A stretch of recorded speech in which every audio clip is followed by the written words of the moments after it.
By the third time, I knew I was doing something right, or something terribly wrong.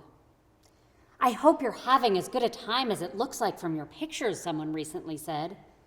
And then I heard it again and again. Despite years of preaching, teaching, and talking against the dangers of a curated life, a scroll through my Instagram feed since March has been a delightful tour through cute children, days in sunshine, and family art projects. Portrait mode has been a perfect foil for the unending morass of Legos, magnet tiles, and unanswered emails I navigate from minute to minute. A witty caption manages to evade the tantrums, the yelling, and the arguing over screen time, and I'm not only talking about my kids. And then, a dear friend who knows exactly what's behind the curtain said, "Your strong Insta game tells a different story." She knew, and I knew, that the pictures I share do not paint a whole picture. They show only what I want to show. And maybe that's exactly it. Maybe that is what I am doing. Maybe it's what we are all doing.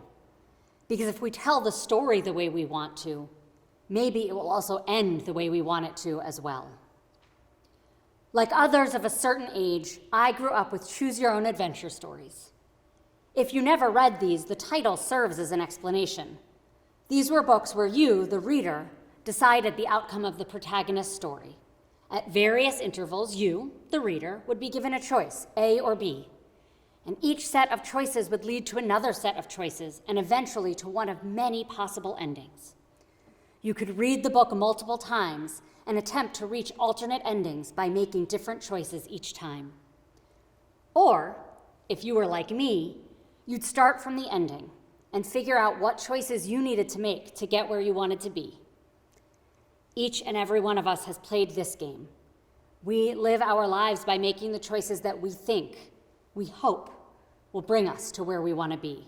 The right schools, the right career, the right partner, the right neighborhood. Consciously or not, I think we often start from the ending. We imagine the life that we want to live or that our family expects us to live, and make the choices that we think will bring us there. And often we're right, and there's nothing wrong with it, until the choice is out of our hands. Choose Your Own Adventure was all well and good until UFO 5440 was published. In this particular Choose Your Own Adventure, one section describes the protagonist arriving on a utopian planet, seemingly the winning conclusion of the novel. The twist? There were no choices you could make, no way at all, to get there from the pages of the book. Like many of you, I am sure, I have passed the months since March trying to write an ending to this chapter, to see if I could work backwards and get there.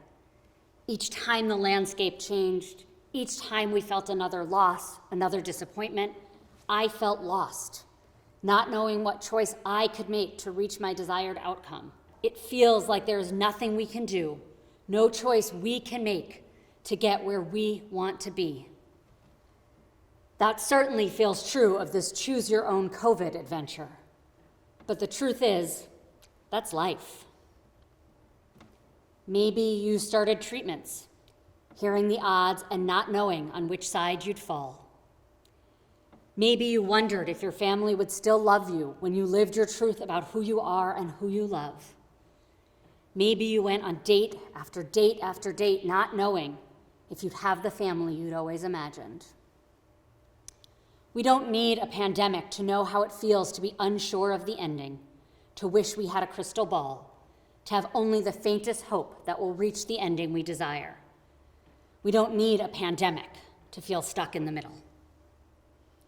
If you've had or have young kids or grandkids, you've probably been on a bear hunt. The classic children's book takes us on an adventure, meeting each new obstacle with a refrain. You can't go over it. You can't get under it. You'll have to go through it. We'll have to go through it. Perhaps this new year, that is our refrain as well. We can't go over it. We can't go under it. We have to go through it. And the good news is we've been there before. For much of the spring and even through the summer, we were in the wilderness, the Midbar, at least liturgically. From the celebration of Passover early in the days of the pandemic, through the book of Numbers, into the stories of Deuteronomy, our Torah forces us to confront and even celebrate the Midbar, the space of the unknown. The wilderness is where we are born as a people, where we receive Torah and where we imagine a promised land. The wilderness is the place where we went through it once before and where we can again. In just a few minutes, you'll hear the sounds, the words and the music of the Unatana Tokef, one of the central and best-known piyutim, liturgical poems of these high holy days. Beginning with the image of an open book, a book of records and remembrances, we encounter God as reader, judge, and jury. God writes and inscribes all that we have done and all that we have forgotten. We begin with the image, the idea that in life's adventure, God is the only one choosing, that everyone is determined for us, and we have no choices to make. I think a lot of us experience this prayer that way. And yet, this section rejects it. It ends with a different theology, a different relationship between us and the divine. We close this paragraph saying, Chotem Yad Kol Adam Bo. Each page bears the signature of every human being. The pages of this book, the stories of our lives, bear our imprint. We may not be able to write the ending, but no chapter is complete without our mark, without our acknowledgement. We may not be able to write our ending and work backwards to get there, but we get to write the here and now. So what do you want to write? Here's one suggestion.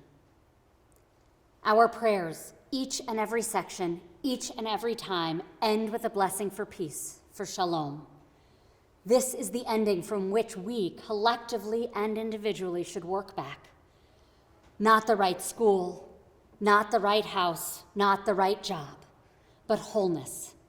Not a curated, filtered life, but a full, real, honest, and complete life. This is shalom, the blessing for which we pray, and the ending for which we strive, forwards or backwards. But how do we get there? If we cannot write backwards from the ending we want, what can we do to bring ourselves, our world, our community, shalom? When we cannot always choose what's next, what can we do now? Today, I want to offer a suggestion, a lesson from our tradition for these uncertain times, a way to write a here and now that might get us closer to what we imagine, a way not under it, not over it, but through it, taken from one of these prayers for peace, one we say not only on the high holy days, but each and every morning when we close the Amidah, our Sim Shalom prayer. Sim Shalom. Sim Shalom, Tova Uvracha, Chen v'chesed v'rachamim aleinu. Chen, chesed, v'rachamim. In Torah, certain words are always grouped together, appearing in conversation with one another. While the words have meaning on their own, they are treated as if the whole is greater than the sum of its parts. And this particular example is a prescription for living through this time, writing this chapter towards and with shalom, with wholeness. Chen. While grace is often considered a Christian idea, the word appears 38 times in our Tanakh. I want to suggest that we translate it as favor. To behave with grace is to treat someone favorably, to give the benefit of the doubt, or to find the grace or beauty in another, whether or not they deserve it. And to receive grace is to experience that from someone else. In these wilderness days, I want to offer us the gift of chen, not only to the people around us, but to ourselves. It's okay if your laundry isn't folded, and it's okay if your patience has worn thin. Give yourself grace. Chesed, loving kindness. These are the actions that we take for the people and the world around us. In the immortal words of the band Boston, this is more than a feeling. It is the things we do and the words we say to care for one another, to bring our world closer to justice, and to make sure that no one is left in the wilderness. In these wilderness days, I want you to offer the gift of chesed. Do one thing today, one thing tomorrow, one thing each day in service of someone else. Demand justice. Register to vote. Get your mail-in ballot and make sure others can as well. Donate to a food pantry. Give the world chesed. Rachamim, mercy. Another word too often conceded to other faith traditions. Mercy is at the heart of these holy days, a companion to God's strict justice. Mercy is tenderness and love, what we must give one another and what we must give ourselves. In these wilderness days, let us tip the scales towards Rachamim, mercy both human and divine. Be kind to one another and to yourselves. Protect one another and yourselves. Be responsible for and to one another and yourselves. Live with Rachamim.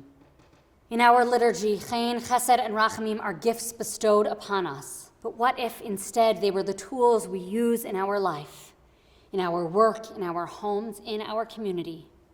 What if, rather than expecting them as blessings that come along with peace, these were the principles by which we make our world, our families, and ourselves whole? What if these were our writing implements, the values with which we stamp the pages of our life? Even if we cannot write the ending, even if we cannot ensure wholeness, these behaviors, these actions and ways of seeing ourselves in the world can only make it more likely, now and in the next chapter. Because there will be an end to this chapter. We will eventually be able to see the steps we took and the choices we made now. And so months or years from now, in whatever will be normal life, I want my children and myself to look back on this time, not forgetting that it was hard or scary, because hard things can shape us and make us grow, but also remembering those sweet things, remembering the normal moments and the frustrating ones, remembering that we were safe and loved, but also that we were confused and annoyed, that we laughed and danced and occasionally, begrudgingly on my part, did art projects, but also that we lost our patience, had too many Zooms, needed some space. If we do this chapter right, with grace, kindness, justice, and compassion, we'll get where we need to be. Look, I don't think we can go over it, and I'm pretty sure we can't go under it, but I know we'll get through it.